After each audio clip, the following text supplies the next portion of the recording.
Regina Celi, letare, alleluia, quia quem meruisti portare, alleluia, resurrexit, sicut dixit, alleluia, ora pro nobis meum, alleluia. Gaudet letare Virgo Maria, alleluia. Quia surrexit Dominus vere, alleluia. Oremus. Deus, qui per resurrectionem Filii Tui Domini nostri Iesu Christi munum letificare dignatus est, per esta quesumus ut per eius genitricem Virgine Mariam, perpetue capiamus gaudia vitae, per eundem Christum Dominum nostrum.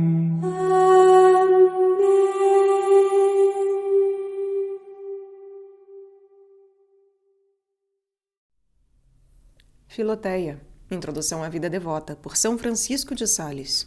Tradução de Felipe Lesage, editora Ecclesiae, canal Le Conde. Caros ouvintes, caso gostem do que aqui será lido, por favor, adquiram um livro. E caso gostem do meu trabalho e queiram auxiliá-lo, centavos serão muito bem-vindos, seja via Pix, Apoia-se ou Vaquinha. Os links estão todos no descritivo. Você também pode fazer como Felipe, este querido amigo que nos comprou este livro, e comprar-nos também um livro através da lista de desejos da Amazon, cujo link também está no descritivo, basta olhar abaixo. E também é possível ainda apoiar o canal, fazer com que seja possível a sua perpetuação, melhoramento, ampliação através da comunidade de membros. As mensalidades começam a apenas R$ 1,99 ao mês e podem ser canceladas a qualquer momento. Eu peço também para que, por favor, curtam, compartilhem, comentem e inscrevam-se no canal. Tudo isso é de graça, gente, por favor.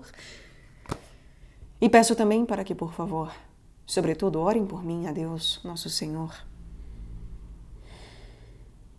Que Deus vos abençoe e vos guie, vos guarde, meus caros. Uma boa escuta a todos. Capítulo 17. Da amizade, e primeiramente daquela perniciosa e frívola. O amor ocupa o primeiro lugar entre as paixões da alma. Ele reina sobre todos os movimentos do coração, convertendo-os todos nele mesmo e tornando-nos iguais àquilo que ele ama. Portanto, Filoteia, cuida bem para não teres maus amores, pois imediatamente te tornarias igualmente má.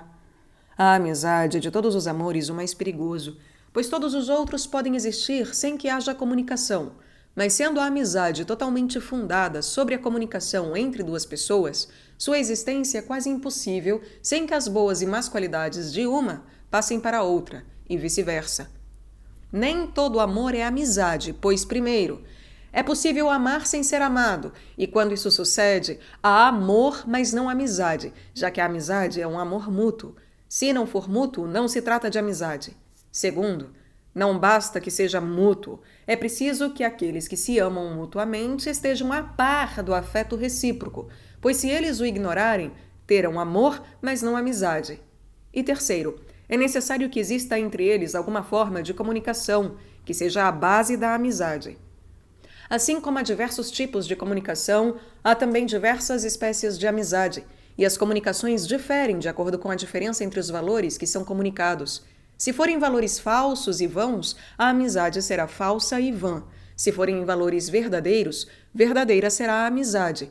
E quanto maior a excelência destes valores, maior será a excelência da amizade. Assim como o melhor mel é colhido das mais belas flores, o melhor amor será aquele fundado na comunicação mais excelente. Há na Heracleia pôntica um tipo de mel venenoso, que enlouquece os que dele comem por ser extraído do acônito, abundante na região. Da mesma forma, a amizade fundada sobre valores falsos e viciosos é toda ela falsa e perniciosa. A comunicação da volúpia carnal é uma propensão mútua e uma isca brutal, que não pode ser chamada de amizade entre os homens mais do que aquela entre asnos e cavalos, por terem semelhantes efeitos. E se não houvesse nenhum outro tipo de comunicação no casamento, não haveria tampouco nenhuma amizade. Mas como além dela há também a comunicação da vida, do trabalho, dos valores, dos afetos e de uma indissolúvel fidelidade, a amizade do casamento é uma verdadeira e santa amizade. A amizade fundada sobre a comunicação dos prazeres sensuais é grosseira, indigna do nome de amizade, como também aquela que é fundada sobre virtudes frívolas e vãs, pois estas virtudes dependem dos sentidos.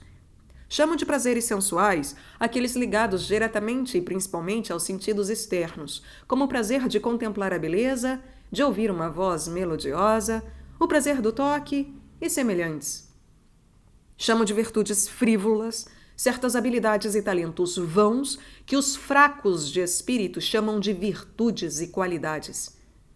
Ouve a fala da maioria das moças, das mulheres e dos jovens, que não se esquivarão de dizer: tal cavalheiro é muito virtuoso, possui muitas qualidades, pois dança bem, joga bem todos os jogos, veste-se bem, canta bem, é bom galanteador e tem boa aparência. Os saltimbancos, se lhes for preciso escolher o mais virtuoso dentre eles, elegerão sem dúvida aquele que finge melhor. Ora, como tudo isso diz respeito aos sentidos, as amizades que daí derivam são chamadas sensuais, vãs e frívolas, e mereceriam ser chamadas de excitamentos antes de amizades. São assim habitualmente as amizades das pessoas jovens que se apegam aos bigodes, cabelos, às olhadelas furtivas, às vestes, à empáfia, à tagarelice. Amizades dignas da idade dos amantes, que ainda não possuem virtude alguma e cujo juízo ainda não aflorou. Dessa forma, são amizades passageiras e derretem como neve ao sol. Capítulo 18. Dos namoros ligeiros. Quando vividas entre pessoas de sexos diferentes e sem intenção de casamento, essas amizades inconsequentes podem ser chamadas de namoros ligeiros, paixonetas ou namoricos, pois sendo apenas germes frustrados, ou melhor, fantasmas de amizade, por sua incomparável vacuidade e imperfeição, não merecem sequer ser chamados de amizade nem de amor. Ora, estas relações prendem e comprometem os corações de homens e mulheres, que se entrelaçam uns aos outros em afetos vãos e loucos, fundados sobre estas frívolas comunicações e pobres carícias de que acabo de falar. E ainda que estes amores tolos, via de regra, terminem em carnalidade e lascividades muito reprováveis, não é este o primeiro intento deles que os praticam. Caso contrário, não se trataria mais de um namoro ligeiro, mas de impudicícia declarada. Podem passar-se muitos anos sem que nada diretamente contrário à castidade dos corpos ocorra entre as vítimas desta loucura, com estas contentando-se apenas em encharcar seus corações de desejos, suspiros, galanteios e outras tolices e leviandades do gênero, com diversas intenções.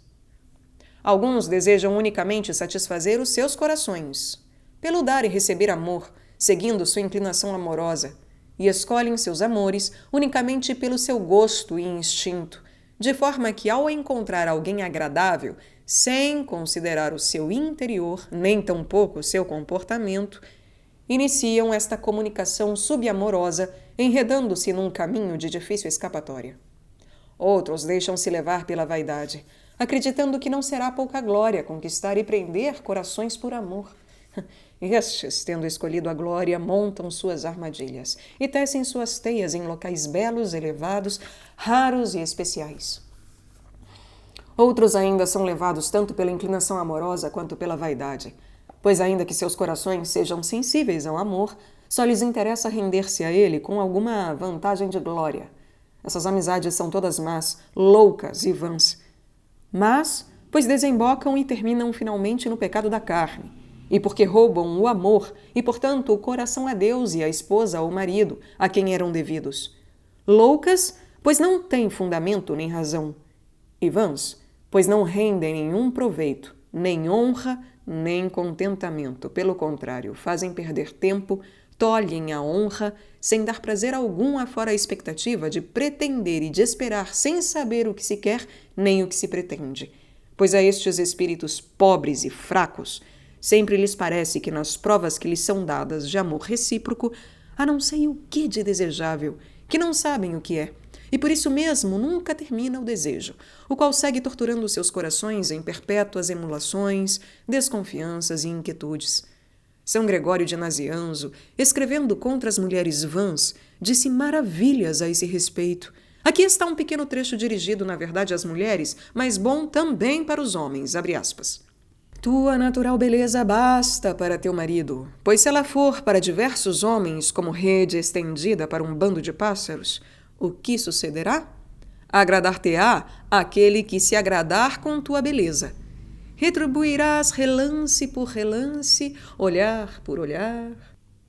Em seguida virão os sorrisos e as palavrinhas de amor disfarçadamente no início. Mas rapidamente sobrevirão à intimidade os galanteios explícitos. Guarda-te bem, ó minha língua gárrula, de dizer o que ocorrerá depois. Contudo, direi ainda esta verdade. Nada de tudo que estes rapazes e estas moças dizem ou fazem juntos nestes colóquios, nada é inocente. Os atos destes casais se encadeiam e seguem uns aos outros, tal como uma peça de ferro que, após ser atraída por um ímã, traz para si também outras peças, e assim sucessivamente. Fecha aspas. Ah, como bem disse este grande bispo, que pensas tu fazer, hã? Queres dar amor, não é? Mas ninguém dá amor sem receber. Quem prende está também preso ao jugo. A erva proxis se inflama por apenas ver o fogo. Assim são os nossos corações. Basta verem uma alma ardente de amor por eles e imediatamente se inflamam por ela. Quero provar, dirá alguém, mas só um pouquinho. Estás enganado. Este fogo do amor é mais ativo e penetrante do que parece. Pensarás ter sido atingido por uma fagulha apenas, e verás espantado que rapidamente ele terá se alastrado por teu coração, reduzido a cinzas todas as tuas resoluções e a fumaça a tua reputação. O sábio exclama: quem terá pena de um encantador mordido por uma cobra? E eu exclamo a seguir: ó loucos e insensatos, pensais em enfeitiçar o amor para poder manipulá-lo à vossa vontade? Quereis brincar com ele, mas ele irá picar-vos e morder-vos cruelmente. E sabeis o que dirão os outros? Todos farão troça de vós e rirão de terdes pretendido enfeitiçar o amor. Pois, tomados de equivocada confiança, metestes em vosso seio uma víbora que vos corrompeu e perdeu vossa alma e vossa honra. Ó Deus, que cegueira é essa, hã?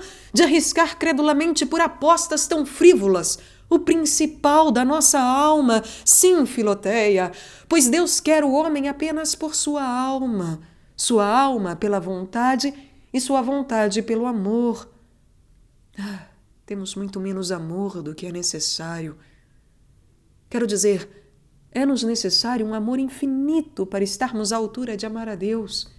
E nós, miseráveis que somos, o desperdiçamos e empregamos em coisas tolas, vãs e frívolas, como se nos sobrasse.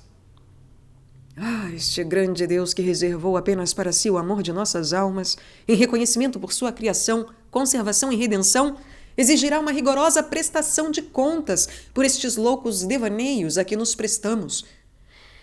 Pois se ele há de pedir contas tão exatas de toda palavra vã, o que fará ele das amizades vãs, impertinentes, loucas e perniciosas?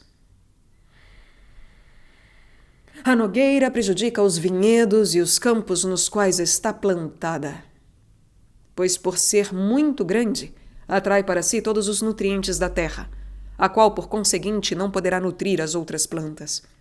Suas folhas são tão densas que criam uma sombra grande e cerrada, acabando por atrair os viajantes.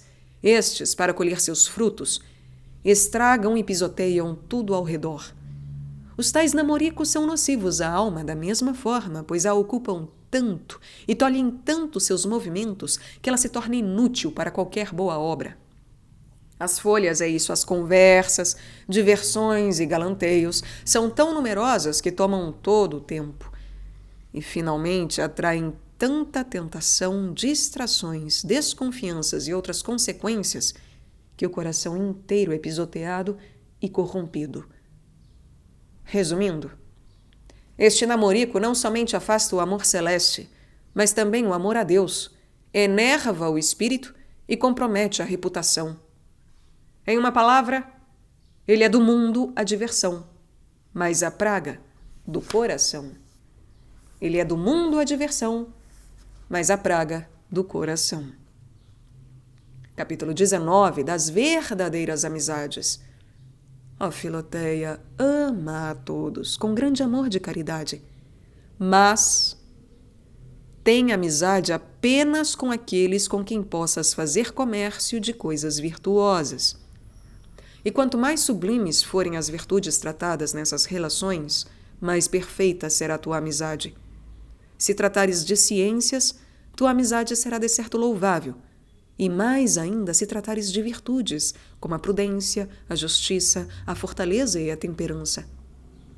Mas se a comunicação mútua e recíproca tratar da caridade, da devoção, da perfeição cristã, ó Deus, então como preciosa será a tua amizade! Será excelente por provir de Deus. Será excelente por voltar-se a Deus. Excelente por ligar-se a Deus e excelente, pois nele durará eternamente. Ah, como é bom amar na terra como se ama no céu. Amar um ao outro aqui neste mundo como faremos eternamente no outro. Não me refiro ao simples amor caridoso, pois este deve estender-se a todos, mas sim a amizade espiritual através da qual 2, 3 ou várias almas comunicam a sua devoção, seus anseios espirituais e tornam-se um só espírito entre elas. Com toda a razão essas almas felizes poderão cantar: ah, como é bom, como é agradável para irmãos unidos viverem juntos. Sim, pois o bálsamo delicioso da devoção flui de um coração ao outro, por uma contínua participação. E pode-se dizer que Deus espargiu sobre esta amizade sua bênção e a vida pelos séculos dos séculos. Penso que todas as outras amizades não passam de sombras comparadas a esta, e que seus laços são meros elos de vidro ou de azeviche, comparados aos laços da santa devoção, que são de ouro. Não faças outros tipos de amizades, quero dizer, não as procures, pois não devemos abandonar nem desprezar as amizades que a natureza e outros deveres te obrigam a manter, como teus pais, parentes, benfeitores, vizinhos e outros. Mas eu refiro-me às amizades que dependem de tua escolha. Muitos te dirão, talvez, que não devemos cultivar nenhum tipo de afeto ou amizade em particular, pois isto ocupa o coração, distrai o espírito e engendra inveja. Mas estarão errados em seus conselhos, pois leram nos escritos de muitos santos e autores devotos que as amizades particulares e os afetos extraordinários são infinitamente nocivos aos religiosos. Creem que tal preceito se aplique a todos, porém há uma grande diferença. Considerando que num monastério bem regido o desígnio comum a todos é a verdadeira devoção, não se devem estabelecer essas comunicações particulares, evitando que, ao procurar no particular o que é comum a todos, se passe do particular ao parcial. Mas, para aqueles que vivem no mundo e que abraçaram a verdadeira virtude, é necessária a união mútua por uma santa e sagrada amizade, para, através dela, mutuamente se animarem, se ajudarem e trilharem o caminho do bem. Aqueles que caminham na planície não precisam dar-se as mãos, mas os que trilham caminhos pedregosos e escorregadios ajudam-se uns aos outros para caminhar com segurança. Da mesma forma, aquelas pessoas que vivem na religião não necessitam de amizades particulares, mas os que vivem no mundo necessitam sim delas para estar seguros e socorrer uns aos outros na travessia de tantos caminhos áridos, que é necessário percorrer. No mundo nem todos têm os mesmos objetivos nem o mesmo espírito. É preciso, portanto, isolar-se e fazer amizades de acordo com o que pretendemos. Esta particularidade engendra, de fato, uma parcialidade, mas trata-se de uma parcialidade santa, cuja única divisão se dá entre o bem e o mal, as ovelhas e as cabras, as abelhas e os zangões, que é uma separação necessária. De certo, não se pode negar que Nosso Senhor tivesse por São João, Lázaro, Marta e Madalena uma mais doce e especial amizade, pois assim o dizem as Escrituras. Sabe-se que São Pedro nutria profundo afeto por São Marcos e Santa Petronila, como São Paulo por seu querido Timóteo e Santa Tecla de Icônio. São Gregório de Nazianzo mencionava sempre a sua amizade ímpar pelo grande São Basílio, e assim a descrevia, abre aspas. Parecia que em nós dois havia uma só alma a animar dois corpos, e ainda que não se deva crer naqueles que dizem que tudo está em todas as coisas, é preciso, no entanto, acrescentar que éramos nós dois em cada um de nós e um no outro. Compartilhávamos o mesmo propósito de cultivar a virtude, conformando os desígnios de nossas vidas às esperanças futuras, deixando assim a terra mortal antes de nela morrer. Fecha aspas. Santo Agostinho testemunha que Santo Ambrósio amava Santa Mônica unicamente pelas raras virtudes que via nela, e que da mesma forma ela o estimava, como a um anjo de Deus. Mas não devo mais entreter-te com algo que é tão claro. São Jerônimo, Santo Agostinho, São Gregório, São Bernardo e todos os maiores servos de Deus tiveram amizades muito particulares, sem prejuízo de suas perfeições. São Paulo, ao censurar o desregramento dos gentios, os acusa de serem gentes sem afeto, isto é, sem amizade alguma. Ora, ele se refere à amizade particular, já que, como ele diz, a perfeita amizade não pode estender-se a muitas pessoas. A perfeição, portanto, não consiste em não ter amizades, mas em evitar as que não sejam boas, santas e sagradas. Capítulo 20. Da diferença entre as amizades verdadeiras e as amizades vãs. Aqui vai, portanto, a grande advertência, cara Filoteia. O mel de Heracleia, muito venenoso, se assemelha ao outro, tão saudável.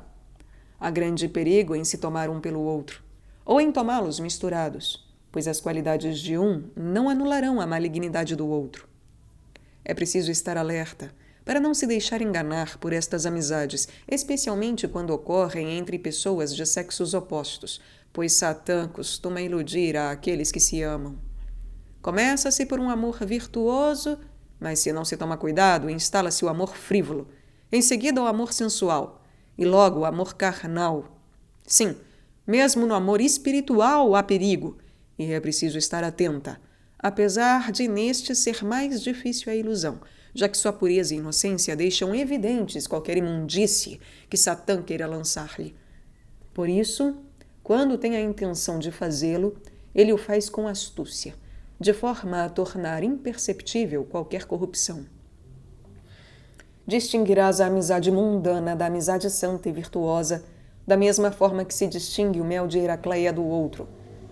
O de Heracleia é mais doce ao paladar que o mel comum, devido ao acônito que acrescenta à sua doçura. E a amizade mundana traz comumente palavras melosas, pequenos mimos de palavras apaixonadas e adulações à beleza, à graça e às qualidades sensuais. Mas a amizade santa tem uma linguagem simples e franca, podendo louvar apenas a virtude e a graça de Deus, único fundamento sobre o qual se apoia. O mel de Heracleia, ao ser consumido, causa tonturas, e a falsa amizade dá tonturas no espírito, derrubando a castidade e a devoção nas almas, que logo passam a trocar olhares afetados, sensuais e imoderados, carícias sensuais, suspiros desordenados, pequenas queixas por não serem correspondidas, galanterias, disputas de beijos e outras intimidades e favores inconvenientes, presságios certos e indubitáveis da iminente derrota da honestidade. Mas a amizade santa só tem olhos para o pudor, só carícias puras e francas, suspiros apenas para o céu, intimidade apenas de espírito, e só se queixa de falta de amor a Deus, marcas infalíveis de honestidade. O mel de Heracleia turva a visão, e a amizade mundana turva o discernimento, de forma que os que são por ela tomados praticam o mal pensando praticar o bem, e creem que suas desculpas, pretextos e palavras sejam motivos verdadeiros. Temem a luz e amam as trevas. Mas a amizade santa tem olhos clarividentes. A amizade santa tem olhos clarividentes. Não se oculta, mas mostra-se de bom grado às pessoas de bem. Enfim, o mel de Heracleia deixa a boca amarga. E da mesma forma, as falsas amizades se transformam e terminam em palavras e pedidos carnais e fétidos.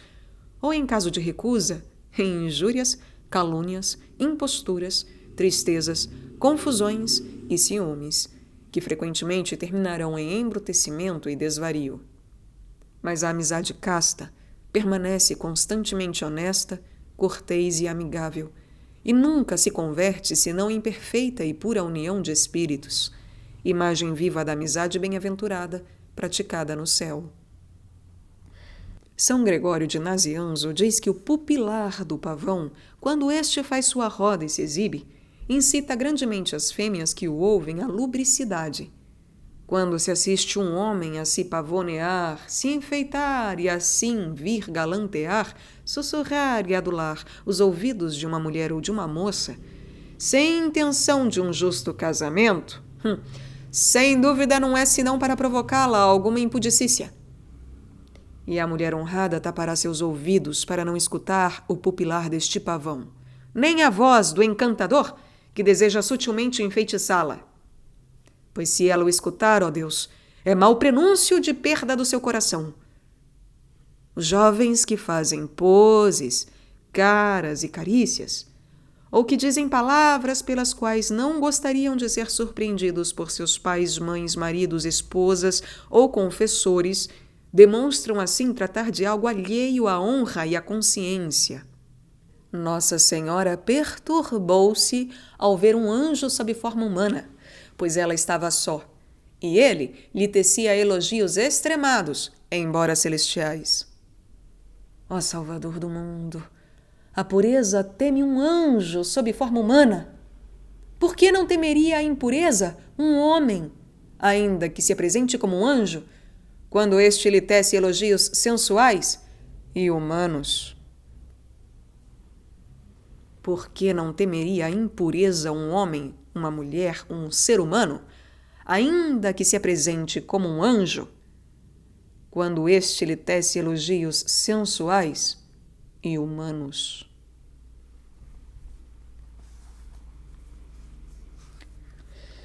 Capítulo 21. Conselhos e remédios contra as más amizades. Mas que remédios há contra todos estes amores loucos, inconsequências e impurezas?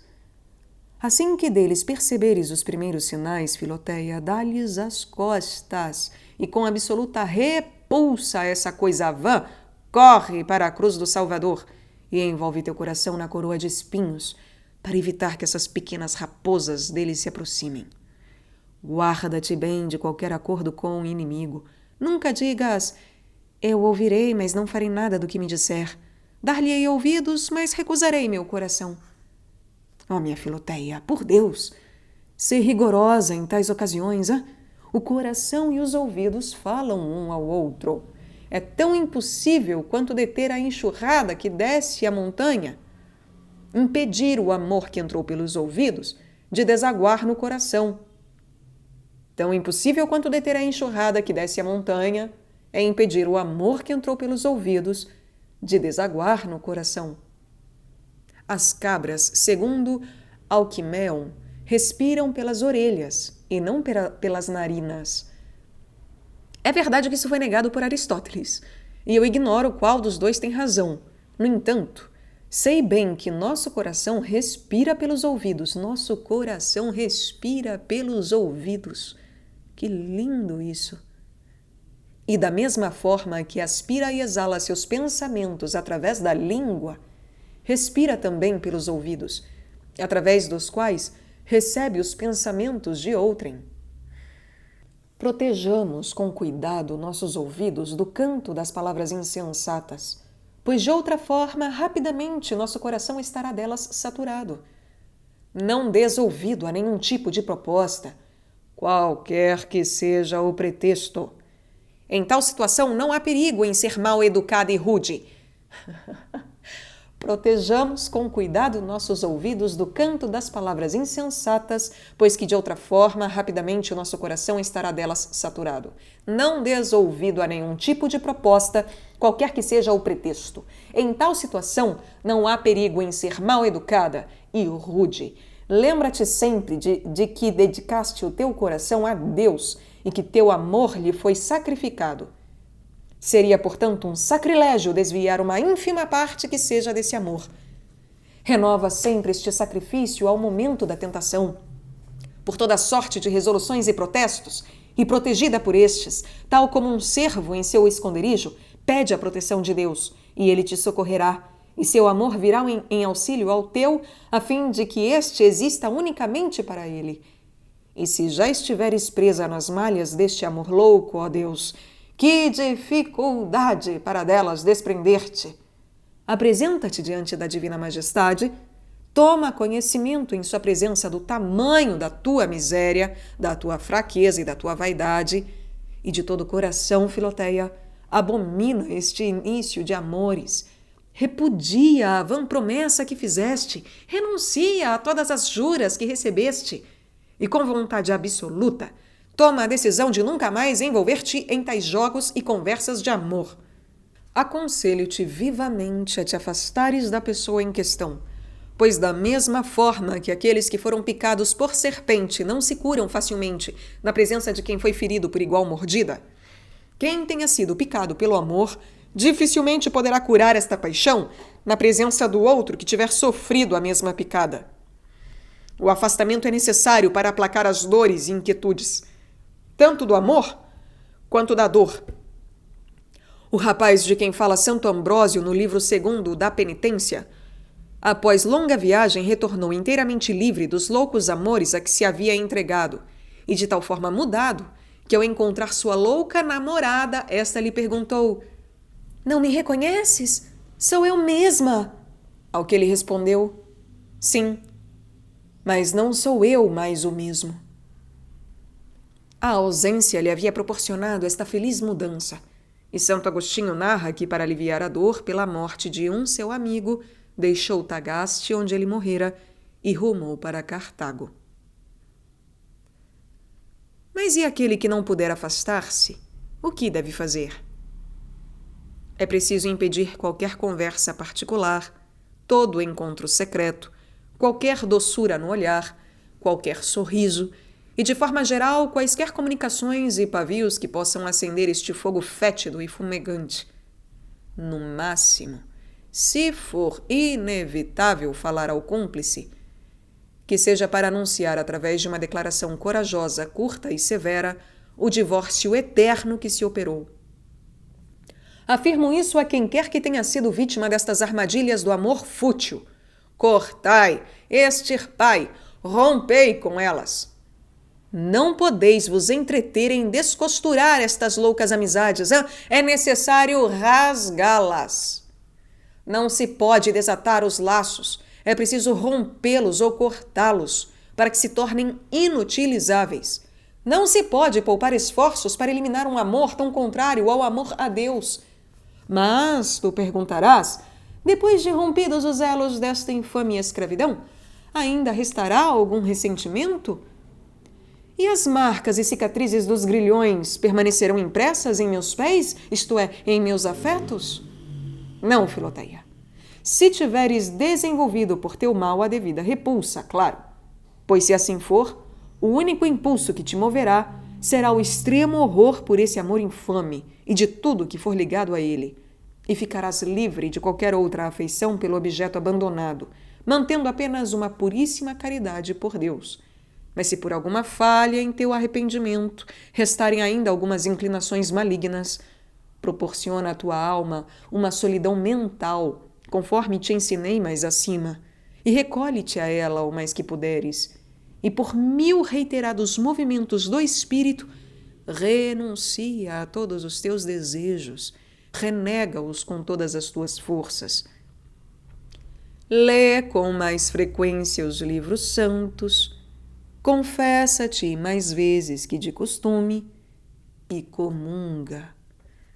Conversa humilde e francamente sobre todas as sugestões e tentações a este respeito que chegarem a ti com teu diretor, ou ao menos com alguma alma fiel e prudente.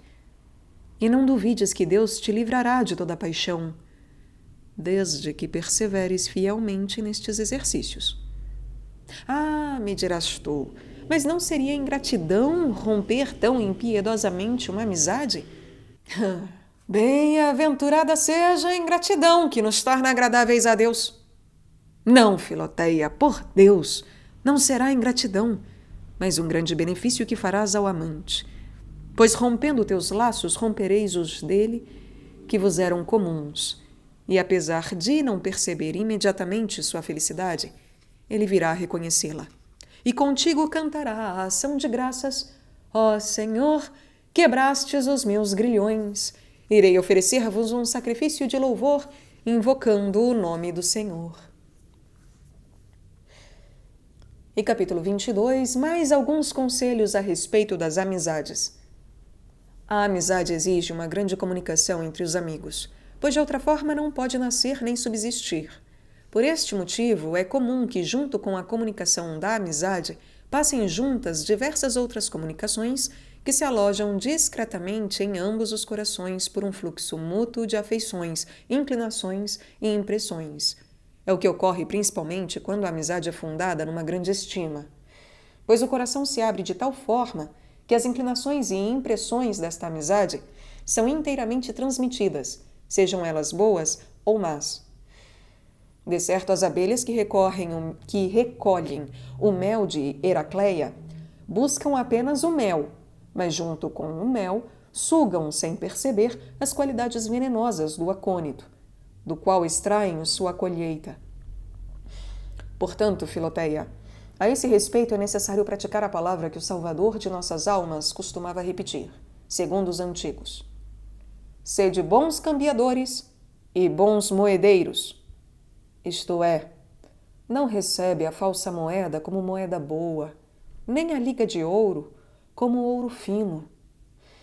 Aparta o precioso do que é vil. Sim, aparta o precioso daquilo que é vil. Sim, pois quase não há quem não tenha alguma imperfeição. Mas, por que motivo deveríamos receber os defeitos e imperfeições do amigo misturados à sua amizade? Devemos certamente amá-lo, apesar de imperfeito, mas não podemos amar nem absorver as suas imperfeições, pois a amizade pede a comunicação do bem e não do mal.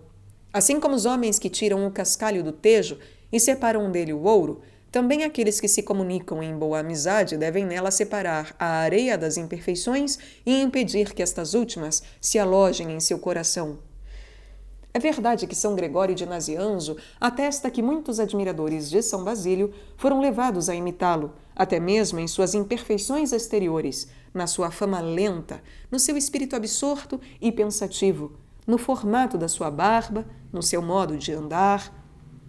E vemos maridos, esposas, crianças, amigos que, tendo grande estima por seus amigos, seus pais, seus maridos e suas esposas, imitam por condescendência ou por admiração pequenos maus hábitos uns dos outros.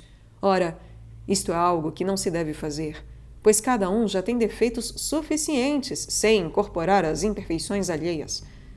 Não apenas a amizade não pede isso, mas pelo contrário, ela obriga a que ajudemos uns aos outros a nos livrarmos de toda sorte de imperfeições. Deve-se de certo suportar mansamente o amigo em suas imperfeições, sem reforçá-las, muito menos absorvê-las. Mas me refiro apenas às imperfeições, pois quanto aos pecados, não devemos reforçá-los nem tampouco suportá-los no amigo. Pois é a amizade muito fraca ou má aquela que vê perecer o amigo sem socorrê-lo, que o deixa morrer de um furúnculo por falta de coragem para lancetá-lo, A verdadeira e viva amizade não pode subsistir em meio ao pecado. Diz-se que a salamandra apaga o fogo no qual se deita, e o pecado arruína a amizade sobre a qual se instala. Se for um pecado passageiro, a amizade pode expulsá-lo por um bom conselho. Mas se ele se aloja e se torna habitual, a relação perece, pois só pode existir amizade com a verdadeira virtude. Quanto se pode pecar por amizade? O amigo torna-se inimigo quando quer nos arrastar ao pecado e merece perder a amizade quando quer perder e danar o amigo. Ademais, um dos sinais mais seguros de uma falsa amizade é o apego a uma pessoa viciosa, seja qual for o vício. Pois se o objeto de nossa amizade é vicioso, é certo que a amizade não será fundada na virtude, e sim em alguma falsa ou sensual qualidade. A amizade firmada entre mercadores para o ganho mundano tem apenas a aparência da verdadeira amizade, mas ela se dá não por amor às pessoas, mas por amor ao lucro. Enfim, duas palavras divinas que constituem dois pilares da vida cristã. Uma vem do sábio, que é: quem teme o Senhor terá também uma excelente amizade. E a outra é de São Tiago: todo aquele que quer ser amigo do mundo constitui-se inimigo de Deus.